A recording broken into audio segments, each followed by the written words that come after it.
Hello, everyone.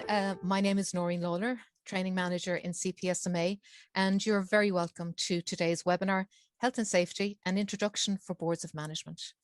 Now, over the past year, we've been engaging with boards of management in the online training space, and in the course of seeking feedback on all of our training sessions, we've asked you, our members, what other topics you would like to see covered in future training.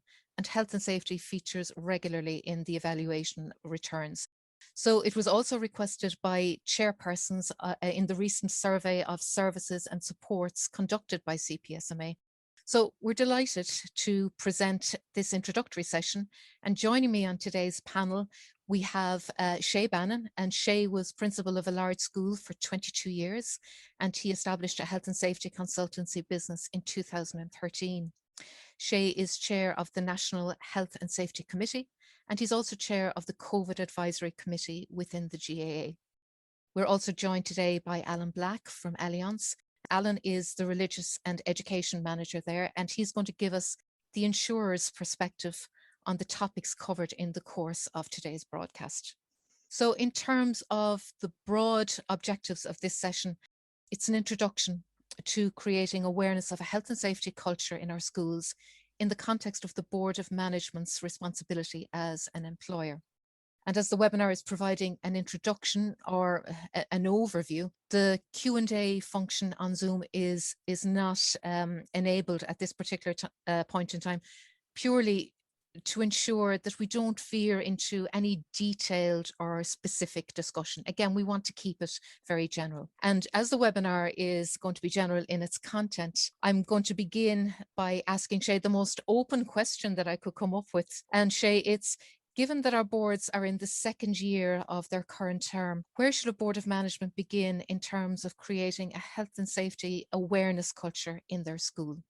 Thank you, Noreen. And can I just say I'm very pleased to be involved in this webinar, as I think it marks an important beginning in relation to updating and possibly improving knowledge and understanding about health and safety and welfare issues as they apply in a primary school setting. I think as well that we must realise that creating and maintaining a safe school environment is important, as is encouraging and motivating our staff and pupils to become more health and safety conscious. It is also very much a collaborative process, and I think it's very, very important that everyone would make health and safety a reality in their own actions, and that there would be an expectation that the board with responsibility for health and safety would address any identified issues and concerns. I think the starting point for me would be to create a safety culture that everybody is involved with and that everybody can agree with. This may sound like a very simple thing to do, but there can be negativity towards health and safety within the workplace. And from my experience of visiting schools, I've encountered that as well. Some of the observations and comments that would be made to me when I visit with staffs and schools is that health and safety is of little relevance to our teaching or work roles. There are some staff who would feel we have always done things this way, to quote the Irish saying, "No day knows, no brish knows."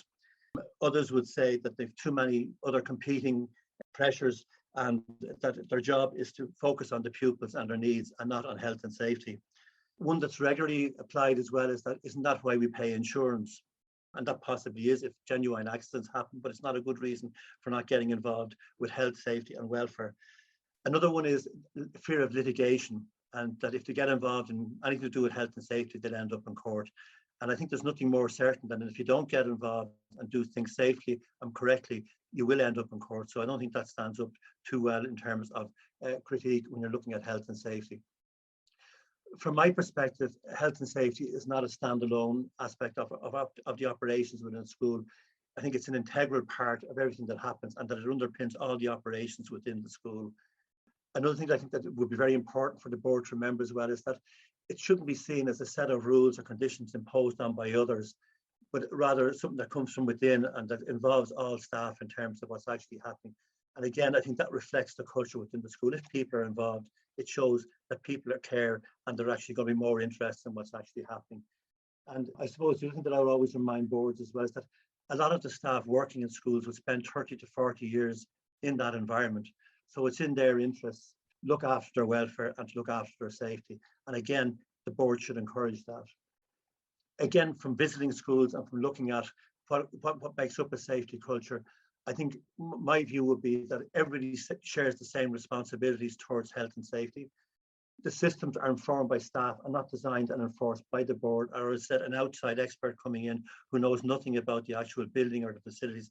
And that's the huge advantage of actually consulting and working with staff, is that they have the knowledge, the expertise, and the actual experience of the building on a daily basis, so they can actually contribute far more than any person coming in for a one-day visit who can be maybe hoodwinked or can't actually see what the problems are because they don't know what they are. And I suppose the other thing that has to happen as well is that if there's training needs identified, that the board is actually actively pursuing those. And I suppose the final part of a safety culture would be that safety concerns are welcomed, that anybody making an observation or raising a concern about safety is not treated as if there's something wrong with them and that they're the problem, and that they're actually welcome, that the board actually actively encourages that kind of situation. Because I think if that happens, it's inclusive and people are happy. Just listening to you there, Shay, I suppose it strikes me that it's no different to the other positive cultures that we promote when we're looking at other elements of board training. I'm thinking in particular of what we've done this year in terms of child protection. You know, the child protection is a whole school responsibility, and that culture has to be embraced by all members of the school community. The same with data protection. Data protection isn't just the responsibility of the data controller, the board of management. Everybody has to take responsibility. So there's an individual responsibility and there's a collective responsibility, but it's a shared responsibility, and it's not a negative thing. And I suppose just thinking back to the discussion, Shay, that we had before we started the webinar, and it was around in preparation for today's broadcast, and we commented on one of the positive side effects or consequences, if there could be any, of the COVID pandemic. And that's in relation to how our school communities responded to that call to have the schools open, and to sustain, a safe environment. Everybody was on board, and there was the COVID response plan. Maybe you'd like to speak a little bit about that, Shay. Absolutely. And before I do, maybe just go back, Noreen, in terms of what you said about it being everybody's responsibility. I think that's the key to all of this, that health and safety shouldn't be treated in isolation, that it should encompass everything we're doing within the school, be that buying equipment, be it planning a visit, be it preparing something within a classroom situation, that all aspects of that are considered. And I think if that was to happen, it would be very, very beneficial for schools. I think you're correct. I mean, when we're discussing this, I think this academic year has shown us clearly what can be achieved when all elements of the school community work together to ensure that learning can take place, be that in the school or at home. As somebody who's involved with IPPN and the INTO and yourselves in terms of preparing the return to school protocols, I think great credit has to go to boards of management, to principals and to teaching and other staff for the manner in which they've been able to keep schools up. There was no template for any of this, there was no blueprint, and they have worked their way through this and they've kept our schools open. So I think it's truly amazing what has been achieved. And I think it's a really good example of risk assessment in action. And I think some of the things that are going to come out of this, it's probably one of the good things that's going to come out of COVID, is that some new structures have been put in place, which schools are going to take on board and include in their revised safety statements. Following on from our own conversation, I remember looking and saying that they had to implement COVID response plans. They had to have revised arrangements for visitors and deliveries. They had to have break time arrangements reviewed. They had to create pods for students. They had to create one-way systems. They had to review first aid procedures. I mean, all of the things that they've done, and many of these are going to be beneficial going forward. And I suppose that would be my key message, is that if some of the same effort that was putting into managed health and safety going forward, I think our schools would be in a very, very good place, and that boards of management have very little to worry about. And I think that, and you're absolutely correct in that, Shay, but I think that, the school's response to that and the measures that they've put in place, that they're readily transferable to a broader risk assessment and, a broader exploration of the health and safety provisions, because I suppose that brings us to the next area that we wanted to look at today, and that is the identification of risks. So, Shay, you've had a broad range of experience of dealing with schools on a consultancy basis. So maybe you take us through some of the risks that you've come across in the course of your work? Absolutely, and I suppose it's a key area of, we could talk about legislation in terms of where we're going to go. I mean, we have a slide up with all the various legislation that applies to schools, but the key one that we're going to be talking about today is obviously the Safety, Health and Welfare at Work Act 2005. And even if nothing else was to come out of today's meeting, just to make people aware that to check their safety statement and to see that that actually is the act that's referred to in their safety statements. Because very often when I go to schools, it's the old act, the 1989 act that's used. And if that's the case, well, obviously their safety statement hasn't been updated and it could be challenged as to how relevant it is in terms of any action that's taken against the school or any injuries that happen. So that would be important. The two key things that come out of the Safety, Health and Welfare at Work Act 2005 are risk assessments and the creation of a safety statement. And again, the board has a duty to actually create a safe place of work, a safe working environment, to have safe systems of work, and also to have competent staff. When you're looking at risk, the key thing we're looking at, was the risk of harm foreseeable? If yes, what actions were put in place to actually manage that? And I've looked at safety statements and I've looked at risk assessments, and there's a huge range of risk assessments, and I don't actually see any of them ever happening within the school. Somebody's created a kind of a tom that nobody's ever going to look at or review.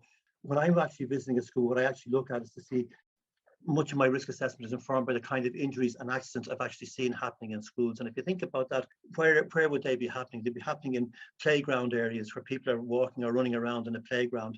They could be sport related in terms of PE classes. They could be related to somebody getting burnt or scalded from a burk or a cup of tea or whatever else. Obviously, the main ones have got to do with slips, trips, and falls within the school environment. Other ones would involve cuts or bruising. Obviously some assaults as well. But again, we have a slide in the presentation that will highlight all the different areas where risks have to be assessed: physical, psychological, and again, psychological is a new one that's now included in the new 2005 Act, and this has to do with bullying, harassment, and stress. And again, these are areas that the board might have to consider. One might wonder why we've included biological hazards on a risk assessment for schools. And again, there's a reason for that, is that some of our older schools have issues with mold or fungi. And again, they are something that the board may have to get expertise in or manage it. And again, chemical we have put down as well. And again, that has to do with radon. But more importantly, it has to do if the board is allowing caretakers or cleaners to use chemicals, that there's safe systems in place for those to be managed and not left lying around. Because again, believe it or not, there are cases where children have been poisoned because chemicals have been left in inappropriate areas and people have accessed them. So again, that would be very, very important. I think the key thing for a board to remember with regard to say risk assessment, was it reasonable or necessary to require the board of management to take action? That's what you're looking at. And again, we've put up a very simple template for this webinar, which highlights the risks, the control measures, and who's responsible. And I can't emphasize enough the need to have somebody responsible for actually managing the control measure. Very often when I look at these, it has to do with the board of management, or the principal seem to be the two people that are continuously named as responsible for everything. I think that's not sustainable, it's not realistic, and it's not reasonable. Again, each risk has to be looked at, and within a classroom situation, for example, a teacher would be responsible for managing that. And I think that's a reasonable request and something that we should consider. And just in relation, and I know you've got the template there for the risk assessment, Shay, but it mightn't be a bad time just to bring our attendees' attention to the Managing Safety and Health in Schools website, the HSA website, which has a wealth of information and resources. Now, it does have a very good guidance on primary health and safety, but there was just something you mentioned there, Shay, about, you know, it does have a list of risk assessment templates, but it has a broad range of them. And as you said, they may not be relevant to the particular school, that you need to contextualize the risks that are identified. Just because it's on some template doesn't mean to say that it's going to be relevant to yours. Wouldn't that be the case? 100%. I think we have to be very clear that every school is different. I mean, and again, some schools are modern buildings that have very little risks in them because they've been built under modern building regulations, whereas others are over 100 years old. When we look at risk, we've got to look at how we actually manage them. And again, we've a very simple guide included in the webinar, which looks at risk from elimination down to PPE. Now, PPE is the use of personal protective equipment. Obviously, elimination is the ideal scenario, but I mean, very often we can't do that. So we're looking at different types of way of evaluating risk, be that substitution, changing something, or alternatively maybe engineering controls. That's something that I've learned over the years, is that very many of the engineering controls, say on a ride-on mower or lawnmower, if somebody's cutting grass or taking off, because it might be quicker to actually do the job, but doing that actually undermines the actual facility that we have. So again, that shouldn't happen. The other one is administrative controls in terms of managing safety, and there are policies and procedures. And again, a huge amount of time goes into the board, the staff, the principal, agreeing all of these procedures and implementing them, but they must be implemented in a way that's consistent with what's agreed. For example, if it's agreed that a child shouldn't be put outside the door or brought to the office and class left unattended, that should never happen, because again, that's what the agreed procedure is.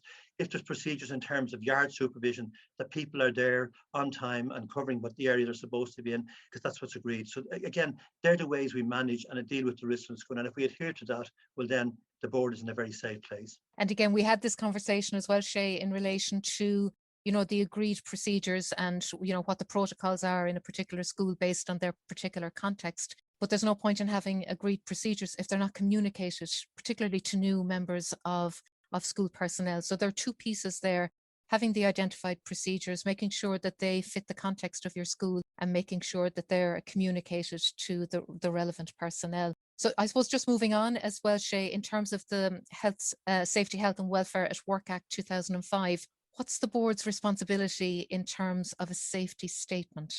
The safety statement is the action program which delegates functions and tasks, but not legal responsibility. So in other words, the board is still legally responsible for what actually happens in terms of health and safety, but it can delegate various functions to the principal and to other staff in terms of what's actually happening, which I think is very, very important. The safety statement is broken up into different sections. I mean, the first 2 pages are generally the safety policy.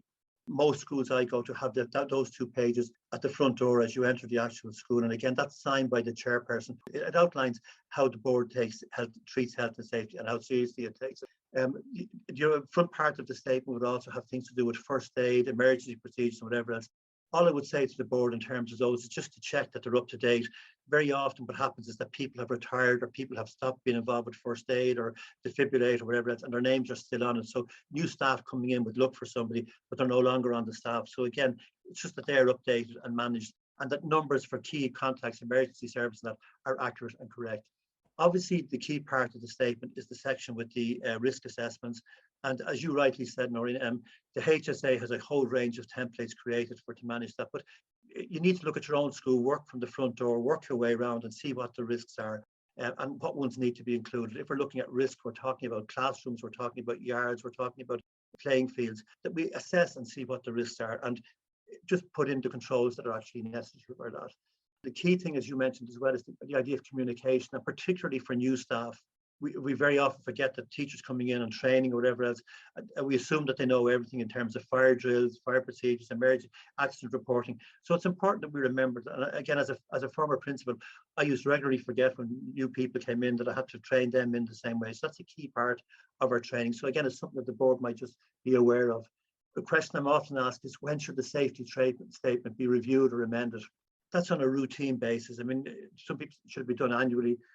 Most of the risks and the details in the safety statement don't change. So it would be a very quick process just to see that actually things are actually the same. But it should be amended and reviewed if there's any changes within the school structure. In other words, if there's a new building put on, if there's a prefab brought in or whatever else, that could change the flow of students. It could change the way views of supervision are actually happening. So that's a key thing that would need to happen. If there was a serious accident, or if there's an area in the school where things are happening on a regular basis, people are being injured or whatever else, and that would highlight that there's a need to review the safety statement and that reviewed procedures need to be put in. The final time would need to be changed is that the HSA inspector directs that the safety statement needs to be amended following a visit to the school.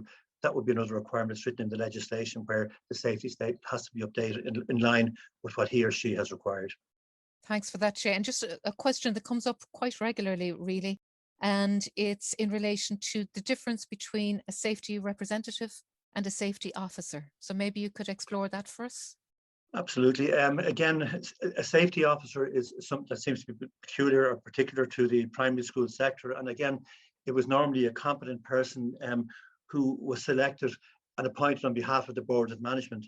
Their role or function was to support the implementation and review of safety and health requirements within the school and the management of safety systems. There is no legal requirement to make such an appointment. Obviously, if there's somebody on the board or some staff member who has an interest and would be interested in taking on, it would be very, very, very, very useful to have that as well. And from my experience of going to primary schools, very often there is a board member who has an interest in this area and who's willing to help and assist. So he or she will be classified as the safety officer. Again, I think under the whole COVID response, we're aware that there's been a lead worker representative during COVID. The safety representative is part of the 2005 Act, Section 25, where a safety representative can be appointed by staff.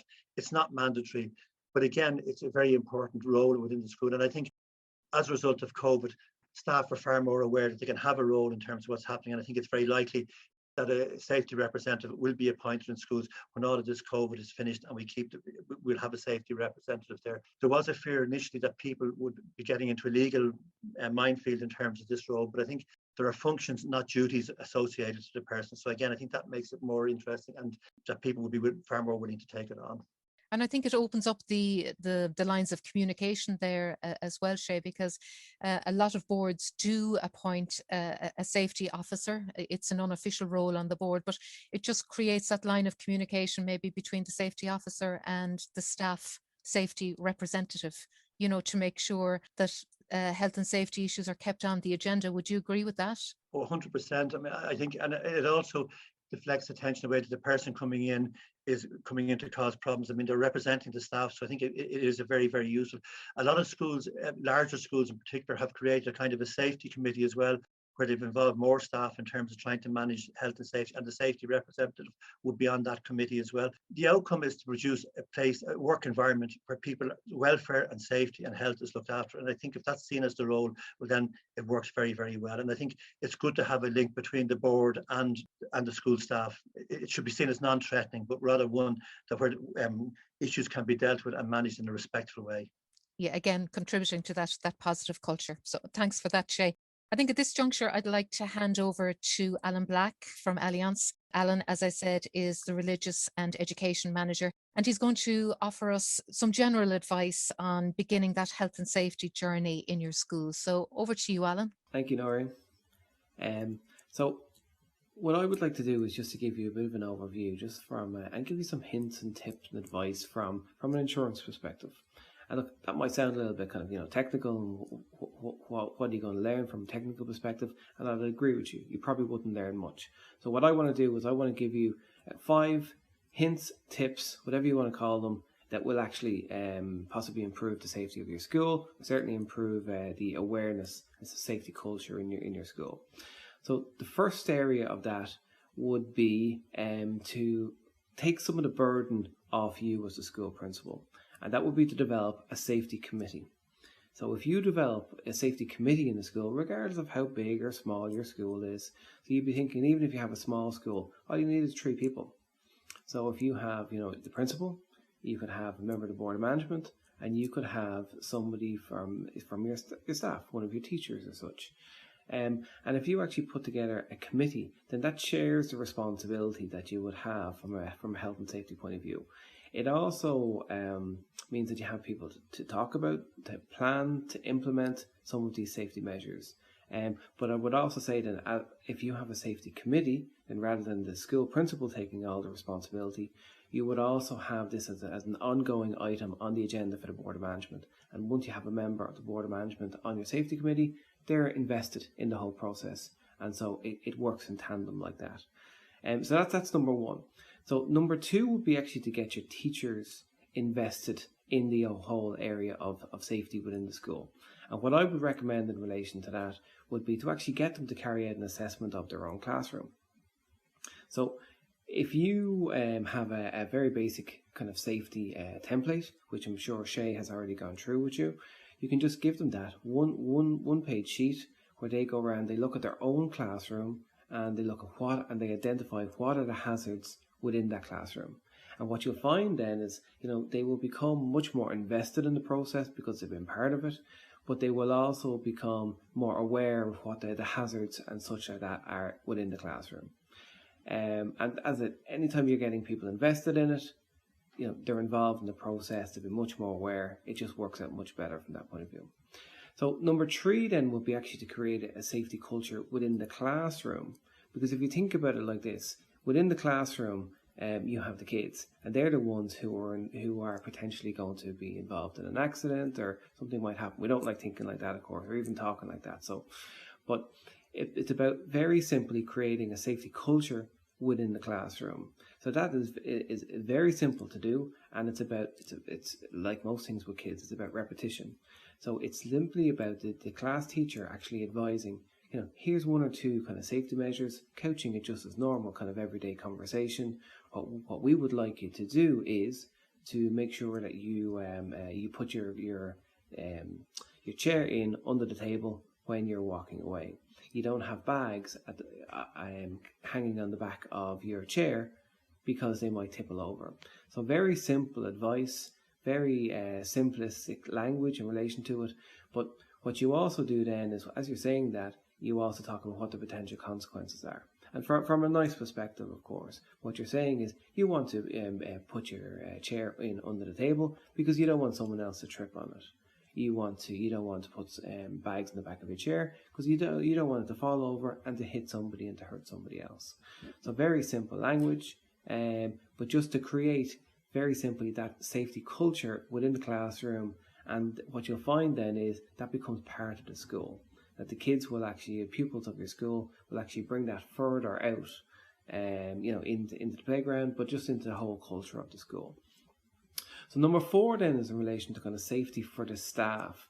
So if you think about it, the staff are where we actually see quite a lot of actually claims coming from, certainly from a personal injury point of view. So if you look at what you want to do really is you want to look at the areas of procedures and the tasks, should I say, tasks and responsibility that your school staff actually have. So one of the big areas is certainly in relation to kind of height, working, accessing items. So if you have items that you would be expecting to have them expecting to access on shelves, whether that be books, whether that be kind of games, or whether that be any sort of items that the class teacher may need to get, you make sure that they can actually reach them, they can actually access them. If they are that bit out of height, that they're giving a small step ladder if they're expected to get them themselves. You don't want a class teacher to be in a position where they are expected to get on a table or a chair or anything like that.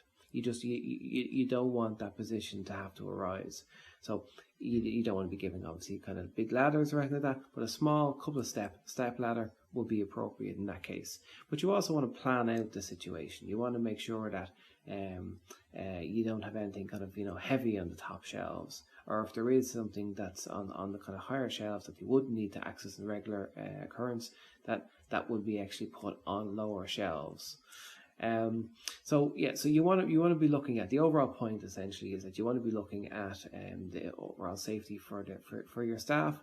What activities are they carrying out? Carry out a risk assessment in relation to those, and really kind of plan out what that means and how you're actually going to mitigate the risks, so how you're going to reduce any exposure to yourselves. 5. Now I said top 5, so I'll keep it to 5. But there's so many other things. So I think maybe what I'll say for 5 is, have a look at the grounds, have a look at the condition of your property, any sort of kind of property defects and things like that. So what I'll be thinking about here is the condition of your grounds, your basketball courts. Are there any kind of wires kind of protruding around that could injure somebody? What's the condition of the surface? Things like that. Things that are very, very easy to determine from a walk around. Could even be things like, if you have a football field, if you're lucky enough to have one of those, that there isn't potholes on it, that there's not kind of big stones and kind of rocks in it and things like that. But the good news is, in relation to like a lot of schools, have been underfunded for many, many years. And the condition of the grounds mightn't be good, but we can help you with that. We have local Allianz school reps. I think a lot of you would already know who your own rep is. If you don't, the details are on our website, allianz.ie/schools, and they can actually, when appropriate to do so, of course, they can visit you. They can visit your school, and they can give you some advice in relation to it.